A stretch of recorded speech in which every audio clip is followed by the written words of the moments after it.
What's the value of a daily podcast? I'm going to share that and so much more on this edition of Your Daily Dose of Dave on the Inside BS channel. Hey now, it's Dave Lorenzo, and this is your Daily Dose of Dave. So what I thought I would do today is share with you the value of creating this daily record, as I've decided to do in 2025. I've done over 700 podcast episodes, and I've gone through spurts where I would do daily shows that were solo. I've gone through times with Nikki G where we did a daily show, and there were really good things about it, but there was always something that has appeared as a roadblock that has stopped me from continuing on with a daily show. So what I'm going to do, at least once each month, and at least for the first few months, is create an episode once every 30 days, and we're going to call it the value of a podcast, and we're going to label them. So this is the value of a podcast, part 1. By the time you get this, you'll have listened to maybe 15, maybe 20 of these, and you're thinking to yourself, hey, I'm digging this. I like what Dave is doing, but I don't know why he's doing it every day. It's entertaining for me as I'm walking the dog. It's entertaining for me as I'm sitting in my car in traffic on my way to an appointment or the office. But why is Dave doing this? What the hell is he getting out of that? Yeah, I'm deluding myself into thinking that anybody actually cares about this. But anyway, I'm also doing this to motivate me. I want to listen to this. And I'm thinking to myself, all right, 12 months from now, I'm going to have 12 editions of the value of a podcast. And I'll look back on them and I'll go, you know what? The first 2 or 3 months, I hit on 2 or 3 points that are still valid today. The rest of them are not valid anymore. So here are the 5 reasons why I'm doing the show and the value that I'm seeing just 15 or 20 episodes into this 2025 version of the Daily Dose of Dave. Number 5, the podcast for me is forced content creation. In this partnership that I have with Nikki G, which is fantastic, I love working with her, we have a business that requires us to teach entrepreneurs how to be better entrepreneurs, how to be better business leaders. And I have a body of work over the last 35 years that allows me to deliver great information to people who are starting a business, leading a team, and they want to be successful. I've built a number of businesses over the years. I've taken crappy businesses and made them better. I've taken failing businesses and made them succeed. I've helped with the sale of businesses. So all of this knowledge, all of this information, I believe it's my mission in life to share that information with people. And it has to be organized, and it has to be cataloged, and it has to be focused. And I have to sit down and do this every day. In Exit Success Lab, the business that Nicola and I have together, we teach people these concepts. And there's a weekly event which requires me to teach people these concepts. And those weekly events, 3 weeks a month, they're delivered remotely. And 1 week a month, they're delivered in person. And then we do quarterly 2-day events. And we also do special sessions where we do a whole day deep dive on one specific subject. All of these events have content that has to be created. Now, for some of the events, the content creation is 100% on me. For some of the events, it's 50-50 between Nicola and I. For some of the events, it's 25% me and 75% guests that we bring in to deliver content. But no matter what, the content creation, the content organization is largely dependent upon me to develop, organize, structure. The podcast, the daily podcast, is forced content creation. It forces me to sit down and organize my thoughts. I have to write, and then I have to deliver. And that is a very good thing for me. Forcing me to sit down for an hour and organize my thoughts and deliver content is a very good thing. And it has helped enormously with the organization of content that I'll be delivering to our clients to help them in their businesses. So the forced content creation aspect, number 5, it's really great. Number 4, the podcast connects with people. I get feedback from people who are my friends, from people who are our clients, and they tell me, hey, listen, I listen to the content on the podcast every day. I love it. It sticks with me. And here are the reasons I believe that the content sticks with people. I don't know this to be psychologically validated, but this is my gut. This is what my gut tells me really makes the content stick with people over the long term. Number 1, it's portable. So you're listening to this right now, and you're doing something else. You're not like the 1920s crowded around your radio listening to me like I'm Orson Welles delivering the War of the Worlds. You're cleaning the garage, or you're in your car in traffic on your way to a meeting, or you're walking your dog. I listen to podcasts all day as I walk my dog, as I tidy up the office at the end of the day, as I run errands driving around the neighborhood. So you're doing something else, but I'm with you, and it's portable. Nikki G and I cut a commercial. We cut a spot for the show, and we say, take a little Nikki G with you while you're washing the dishes or walking the dog. But that's what you're doing while you're listening to me here, and that's what makes the content stick with people. You hear something, and it clicks in your mind, and you think to yourself, this clicked in my mind while I was cleaning the garage on Saturday. And I love it, and I'm going to write it down because I was relaxed and not thinking about studying material or studying business content. And Dave said this, and it really jolted me out of the mundane of what I was doing. And I thought about it, and I thought about it, and I wrote it down. So that's why the content is sticky, because you're relaxed, you're concentrating on something else, and then you hear an idea that resonates with you on the show, and it stays with you. Also, because you're listening to this with headphones on, it's in your head. The show is I'm literally in your head right now. And there's a psychological element to sticking me inside your head. I'm a little guy running around, banging against the walls of your brain.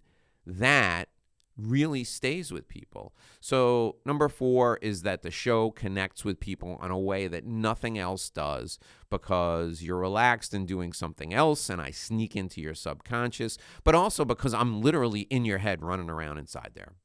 Number 3, the third reason why this is valuable to me, and we're doing this Letterman style, counting down backwards. Number 3 is that it's easy to do. Well, it's easier to do than sitting down and writing content for an hour, or it's easy-ish. I have to turn on the audio, and I have to sit in front of a mic, or if I'm on the road, I have to bring my recording stuff with me on the road, and that can be a bit of a hassle. But now that I'm into the habit of doing it, it's easier than it was on the first day, and as I get 100 shows into this daily deal, it'll be much, much easier. But it's easier for me than writing. I love to write, but writing is an entire process. I write for this. I have to write content, but the content that I write for this is bullet points, and then I sit here and have a conversation with you. Writing a blog post or writing an article or writing a newsletter requires that I sit down and come up with a concept, then I write the outline, and that's where it stops for a podcast. But for writing a blog post or an article, I sit down and I write the outline, and then I write the segments in the outline, and then I write the opening, and then I write the closing, and then I go through and read the whole thing and see if it hangs together. I fix it, I punch it up, and then I sit and I wait, or I let it sit and I wait. and I come back to it in 24 hours because that time period is like the time period of putting the writing in the oven and letting it bake. It's got to sit and breathe. And then I come back to it and I look at it with fresh eyes the next day. Sometimes it's a complete rewrite. Sometimes it's just very superficial cleaning up. And then I do the final edit and then I post it. So you're talking about probably a 3 or 4 hour process to write a 1,000-word article. You're talking about a 2-hour process to write a 500-word blog post. And you're talking about at least a 30-minute process and then baking time and then another 30-minute process to write even a LinkedIn post. With a podcast, I sit down. Sometimes I do it the night before. Sometimes I do it the morning of. And I grab my cup of coffee, which is what I have right next to me now, and I write up an outline. And then I finish my cup of coffee, which takes about, 15 minutes. And I come back to the outline and I review it and I go, yeah, that hangs together. I like that. Then I turn on whatever recording device I'm using. If I'm sitting at my desk, I turn on the recording device on my computer. If I'm on the road, I turn on the portable recording device. And I record it based on the outline that I have in front of me in my little notebook. And then I'm done. I mean, it's over. I hit stop and it's over. And then I'll listen to it back. And sometimes I'll edit it. If I'm on the road, there's a pretty good chance you're getting the raw deal. I'm not editing it. And it's done. I put it up on the podcast distribution network that we use. I will write up a summary. I will have sometimes ChatGPT do the image. If it's an interview, we've probably taken a picture with the person. I use the picture of the person that we've taken as the image, and we're good to go. I mean, it's easy-ish to do compared to writing.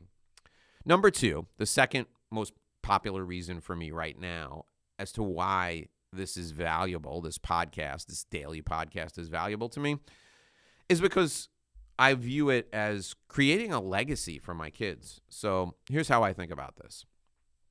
Today, as I record this, my kids are 16 and 13. And my kids are fantastic.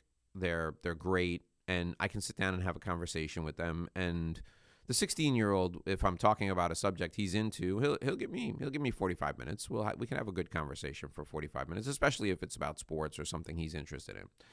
My 13-year-old, not so much. She'll give me about 5 minutes. I can capture her attention for about 5 minutes, and then if it's something that she finds objectionable, and that is a very subjective term these days, she'll end the conversation and be done.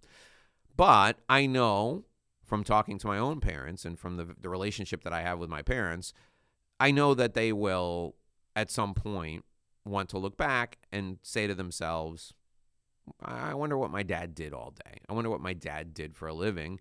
And they may stumble upon this and want to listen to this at some point. So when I record these, I always have the perspective that this is like an audio journal. I actually keep a written journal. And when I'm dead, maybe my kids will find the journal and they'll read it. Most of the time it'll be boring for them, but there'll be 2 or 3 things that are in there over the 1,000 pages that are written that are interesting to them. So this is an audio journal. It's a way for my kids to look back and remember me. Now, we're 700 episodes into me having done a podcast. So I've done hundreds and hundreds of podcast episodes over the years, and most of them are not going to be valuable to my kids. How to Sell a Pen, which is a podcast that I've done a number of different times over the years. It's probably not going to be valuable to my kids unless they go into sales. But these shows that I'm doing, the shows that I started doing January 1, 2025, there's a lifestyle element to these. I do some teaching, and there are some recorded live event type shows. And there are also interview shows that we've done that are very, very business focused interview shows. And there's value in those. I don't know if 15 years from now my kids are going to be into business and those are going to be valuable to them. But these lifestyle shows, the shows like this, they may be valuable for my kids to listen to if I'm not around anymore. So they get a sense for what my personality is. They get a sense for who I am. And they get a sense for what it is I do all day. Because I am exactly the same on this show as I am if I'm teaching a group of entrepreneurs, as I am if I'm in the supermarket striking up a conversation with somebody who's online with me.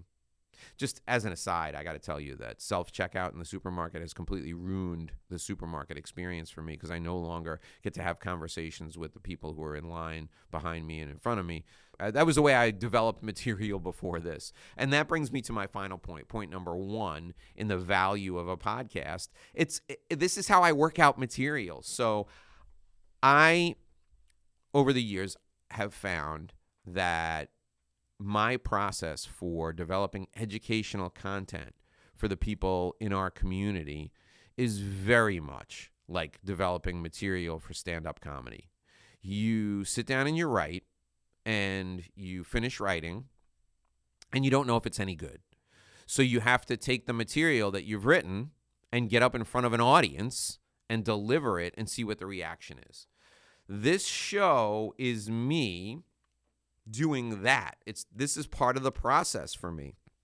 As I stated in point number 5, it's forced content creation. But here are the 5 ways that I use the podcast that make it identical to my process for the brief period of time that I did stand-up comedy. First, I have the content idea. So that's when you have your idea for a bit and you write it down in your notebook. I carry around a little notebook with me and I write down content ideas. Second, I deliver the content on the show, and I get to work out my delivery style. I work out my timing. I work out my cadence. This podcast over the last, I've only done it now, 20 some odd days, 30 some odd days as you're listening to this. This podcast has helped me refine my tone, refine my delivery style. And you're going to notice that the interviews that I do as we go on during the course of the year get better and better, that my style improves because I'm practicing. I'm working it out. So I'm working out content. I'm working out delivery style. I'm working out my cadence. I get to practice and use notes. When I speak in front of an audience, if you've ever seen me deliver a keynote speech, or if you've ever seen me tell a story on a stage, I don't speak from notes. And the reason that I don't speak from notes is because I want to have a conversation directly with you. And if I got a piece of paper in front of me, if I've got notes in front of me, that's not me having a conversation. That's me reading from a piece of paper. And I don't want to do that. So I get to practice and use notes here because this is audio. You can't see me reading from the notes. You can't see me referencing the notes, but I'm using notes to make sure I don't miss any ideas, and it's valuable to me to do that. Number 4 is I get to capture impromptu thoughts. I get to capture impromptu ideas, and the impromptu thoughts or ideas are captured and recorded for posterity or until I delete them, and I don't miss anything. And I can think to myself, oh, crap, this is a really great idea that I should develop more fully. And I got it. I captured it. I didn't miss it. That's the thing you can't do if you're writing. You got a good idea. Oh, let me get a separate sheet of paper, write this down.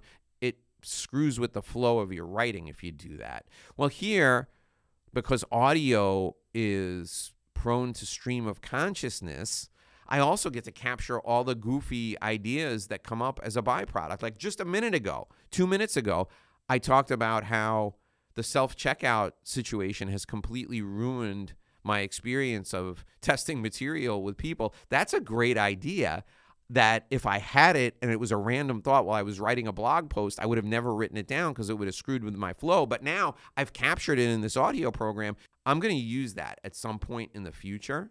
And the only reason that I'm going to remember to use it is because it's recorded here on an audio. And I will listen back to this while I'm walking the dog at some point, and I'll think to myself, that's a great idea. I'm going to use that, and I'll develop some whole portion of material around it at some point in the future. So the impromptu stuff, capturing the impromptu stuff, is incredibly valuable. And then the 5th and final point for working out material, which is the number 1 reason to do this, the 5th and final point about that is that I get to find out what really resonates with people. These shows have legs. People will listen to them over and over again.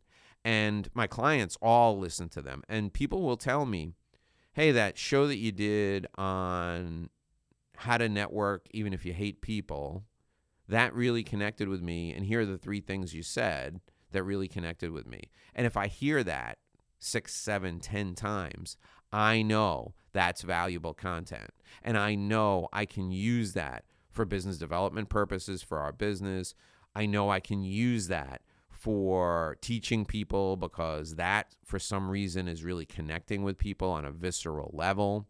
So market research is what this show can be for me for the future. So that's the value of a podcast, part 1. Thanks for joining me for this edition of your Daily Dose of Dave on the Inside BS channel. Be sure and come back tomorrow at 6 a.m. because I'm here for you every day. Speak with you tomorrow. Thanks for listening to this edition of the Inside BS Show. My name is Dave Lorenzo. If you'd like to apply to be a part of our community, please join us by completing your application directly with me on the phone. You can call me at 786-436-1986, 786-436-1986. I can't wait to speak with you. Join us by calling me today.